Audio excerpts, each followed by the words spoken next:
But let's talk a little bit more about Trae. Keep it together. Keep it together. Right. Let's talk a little bit more about Trae Young. He's about to head into his 4th year, and last season he added conference finals appearance to his already impressive resume. He's been an all-star, but it was his first-round series versus the Knicks that felt like his coming-out party.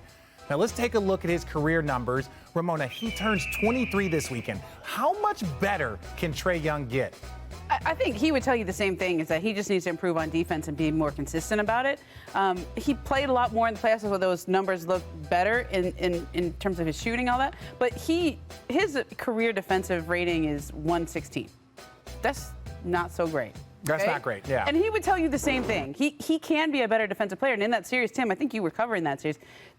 He was not the black hole that people talk about Trae Young on defense. Like, they found a way to mitigate the hole of Trae Young on defense, and you have to give him a lot of credit for that too, because the comp to Steph Curry this is where it really comes in here. As Trae Young is even smaller than Steph Curry, but there's a way that as long as you're not a negative on defense, then the Hawks can really go places. Well, and even less than being not a negative, Ramona, he just can't be awful, right? To your point. I mean, Trae's never going to be a defensive dynamo, given his size at that end of the court. He just can't be a guy that you could completely take apart at that end of the court. And throughout the playoffs, teams tried to go after him, and people were saying, why aren't people attacking Trae Young more? A, Nate McMillan did a good job of hiding him, and B, Trae did a better job of putting an effort at that end of the court. And the funny thing is, like, you talk about Trae's game, how much better can he get? I'm not sure how much better he can get, but that's, to me, a testament to how good he was coming into the league, because this is a guy who walked into the league drawing fouls like a 10-year vet, getting to the line all the time. He's got one of the best floaters in the league. He's a great long-range shooter. So he can get stronger. He can get better on defense. He can get a little better finishing at the rim. But he was so advanced coming in as a young guard that I think he was close to his ceiling, much closer to his ceiling than most young guards are, just because of how advanced his overall game was. Well, and when you look back in history, you look at Allen Iverson, you look at Steph Curry, and you look at these kind of smaller, thinner guards that are dynamic on the offensive end.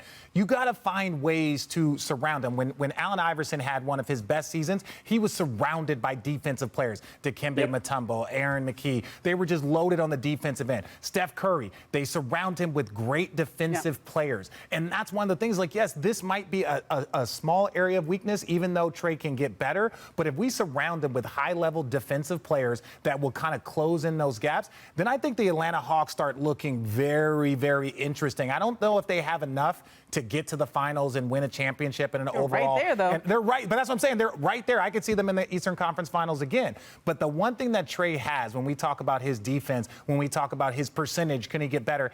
He has the it factor. He just doesn't run away from the moment. He looks for those moments. He finds the crowd. He looks and does anything he can because he embraces it. And I think very few players, especially this young, know how to walk the walk, talk the talk, and then back it up. And I think that's where Trae is light years ahead of probably anybody, 5 or 6 years in this league.